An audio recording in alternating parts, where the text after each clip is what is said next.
বিয়ের পরে কলা গাছ খাওয়াও শিখে গিয়েছি, আরও কত আজব আজব খাবার খাওয়া যে শিখে গিয়েছি তার তালিকা দিয়ে শেষ করতে পারবো না।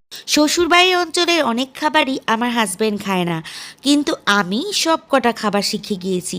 আর যেই খাবারগুলা আমার এখন না খেলেই চলে না, এমন এমন কিছু খাবার আছে যেগুলো আমার একেবারে নেশায় পরিণত হয়ে গিয়েছে। আর এই নেশা এখন পরিণত হয়ে গিয়েছে আমার পেশায়, মানে আমার পেজে ভিডিও দেওয়া। আসসালামু আলাইকুম, সবাই কেমন আছেন? আশা করি সবাই ভালো আছেন। আজকে সকালে চিন্তা করছিলাম যে বগুলি কোথায় পাই, মানে কলা গাছ কেটে ভিতরে যে অংশটা সেটাকে শ্বশুরবাড়ির অঞ্চলের মানুষ বগুলি বলে। তো যেই ভাবা সেই কাজ, আমি ভাবিকে বললাম ভাবি বগুলি কোথায় পাওয়া যায়। আর ভাবিকে কিছু বলবো আর সেই আবদার ভাবি পূরণ করবে না, বা সেইটা খুঁজে বের করবে ম্যাজিকের মতো করে কোথা থেকে কি যেন জোগাড় করে ফেলে, আল্লাহই ভালো জানে। যাই হোক, কলা গাছ কাটার প্রসেস শুরু হয়ে গিয়েছে। কলা গাছের মধ্যে কলার বড় একটা পানা ছিল, তো সেটা কেটে নিয়েছে আগেই। আর হচ্ছে কলার মোচা, কলার মোচা যে খেতে কি মজা। আর কলা তো মনে করেন ছিল বিচি কলা, বিচি কলাও কিন্তু খেতে অনেক স্বাদ। বিচি কলা সবাই খেতে পছন্দ করে না, কিন্তু যারা খায় তারাই একমাত্র এই বিচি কলার স্বাদ বুঝে। যাই হোক, কলা গাছ একটু একটু করে কাটতেছে, বিশাল বড় কলা গাছ। আর এর থেকে যে কত বগুড়ি খুঁজে পাওয়া যাবে। এই বগুড়িটাকে আপনারা কার অঞ্চলে কী নামে চিনেন বা কী নামে পরিচিত, অবশ্যই কিন্তু একটু কমেন্ট করে জানাবেন।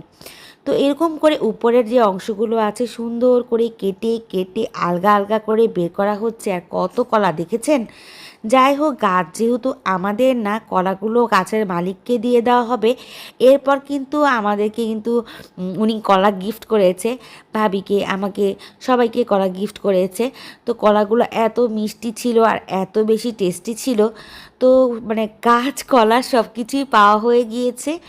আর আত্মীয় স্বজন বা পাড়া প্রতিবেশীদের মধ্যে গ্রাম অঞ্চলে একটা জিনিস, কেউ কিছু চাইলে কিন্তু না করে না, দিয়ে দেয় তার সামর্থ্যের মধ্যে থাকলে। তো এই যে কাটতে কাটতে ভিতরের অংশ কিন্তু বের হয়ে গিয়েছে, দেখেন কতগুলো। এগুলো আবার ভাগাভাগি হবে, কারণ হচ্ছে সবাই তো আর খায় না। যারা খায় তারা নিয়ে নিবে। আর হচ্ছে এইটুকু অংশ মানে অল্প রান্না করলেই হয়ে যায়, খুব বেশি লাগে না। তাই এত বড় অংশ নিয়ে আমরা কি করব। এদিকে আমাদের হক সাহেব, মানে ওনার নাম হচ্ছে হক সাহেব, হক সাহেব কিন্তু প্রচুর পরিশ্রম করতেছে আমাদের জন্য, খুব কষ্ট করে কাটতেছে। আমি শুধু এখানে হেল্প করার কিছু নাই, কারণ এটা আমি কাটতে পারি না। আর তাকিব মশাইও বসে বসে দেখতেছে। তো আমাদের কাটাকাটি হয়ে গিয়েছে, আমরা সব কিছু রেডি করে নিয়েছি। তারপর হচ্ছে রান্না বান্নার পালা।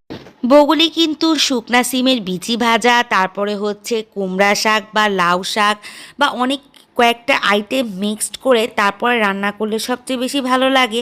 কিন্তু এখন আমার কাছে না আছে কুমড়ো শাক, না আছে মিষ্টি কুমড়া শাক, লাউ শাক, শুকনো সিমের বিচি, কিছুই ছিল না ফ্রিজে। মাছের মাথা আছে। আর হচ্ছে ফুফুকে জিজ্ঞেস করতেছিলাম বুটের ডাল দিয়ে রান্না করা যাবে কিনা। ফুফু বলতেছে অনায়াসই রান্না করা যাবে। দেখেন ভিতর থেকে কি সুন্দর সুতার মতো বের হয়ে আসতেছে। আর ফুফু এগুলোকে কুচি কুচি কুচি কুচি করতেছে। তো যাক, দেখতে কি ভালো লাগতেছে। এগুলো কিন্তু মাখা করেও খাওয়া, তেঁতুল কিংবা তেঁতুলের আচার, ধনিয়া পাতা, শুকনা মরিচ সব কিছু মিক্স করে যদি একটা মাখানো বানানো যায়, খুব বেশি টেস্ট হয়। যাই হোক, এখন আমরা মাখামাখি পর্যায়ে যাব না, ইনশাল্লাহ একদিন অবশ্যই বানাবো।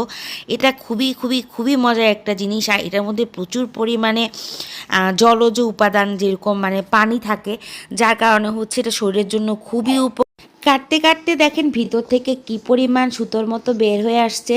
আল্লাহর সৃষ্টি কতই না সুন্দর, কত কিছু আছে কত কিছুর ভিতরে। এগুলো আসলে কখনো আমরা ভেবে দেখি না, যদি ভেবে দেখতাম তাহলে বুঝতে পারতাম কতই না মহান আমাদের আল্লাহ। তো যাই হোক, বুটের ডাল, ফুফু রসুন বাটা, হলুদের গুঁড়া, মরিচের গুঁড়া, টমেটো সব কিছু দিয়ে বসিয়ে দিয়েছে। এটা খুব ভালোভাবে ফুটে ওঠার পরে, সিদ্ধ হয়ে যাওয়ার পরে এখানে দিয়ে দিচ্ছে মাছের মাথা আর লেজ, মাছের টুকরা। আসলে না এটা দিতে ফুফু ভুলে গিয়েছিল, তো এখন দিয়ে দিচ্ছে। আর আমি অন্য কাজ করতেছিলাম, ঘরে ক্লিন করার কাজ করতেছিলাম, যার কারণে খেয়াল করিই নাই। আর ফুফুও আমার মতো মনে হয় আওলা ঝাওলা হয়ে গিয়েছে, যার কারণে রান্নার মধ্যে ভুল।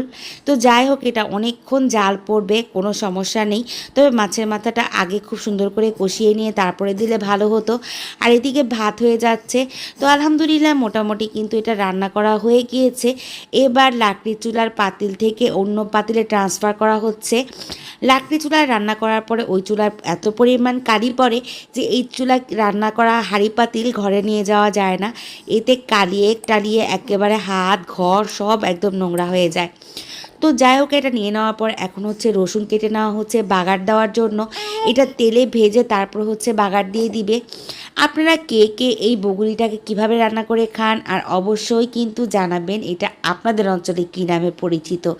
আর আজকের মতো বিদায়, সবাই ভালো থাকবেন, সুস্থ থাকবেন। আজকের ভিডিওটা আপনাদের কাছে কেমন লেগেছে অবশ্যই জানাবেন।